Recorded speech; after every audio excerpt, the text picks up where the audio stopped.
নিয়ে চলে এলাম আর একটি মিনি ব্লগ।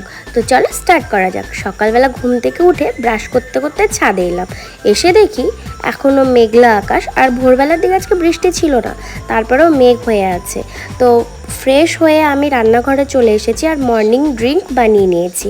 তো তারপরে মর্নিং ড্রিঙ্ক নিয়ে আমি এলাম ছাদে। ছাদে এসেছি কারণ জামা কাপড় মেলতে হবে, আর আমি মাকে বলছিলাম চিৎকার করে যে মা বৃষ্টি পড়ছে, জামা কাপড় মেলবো নাকি মেলবো না। তো মা বললো সব ভেজা আছে, মেলে চলায়। তো চলো জামা কাপড়গুলো মেলে নিই। তো আমার এখানে জামা কাপড় মেলে দেওয়া কমপ্লিট হয়ে গেছে, বৃষ্টি পড়ছে তারপরেও আমি মেলে দিয়েছি। যাই হোক, আমি ভাবলাম যে এখন বৃষ্টির ওয়েদার, তো বাড়ির পুরনো বাড়িতে আমাদের কিছু ফুল গাছ ছিল, তো এগুলোকে এখন নিয়ে যাব হলো ছাদে। তো এগুলোকে আমি তুলে নিব, 3টে গাছ আছে সেম গাছ। তো তুলে নিয়েছি, তুলে নিয়ে এখন এগুলোকে ছাদে নিয়ে গিয়ে লাগিয়ে দেবো। আর যখন লাগিয়েছিলাম তখন কেমন যেন একটু নেতিয়ে পড়েছিল, ভেবেছিল মানে কেমন, এই দেখো অলরেডি নেতিয়ে আছে।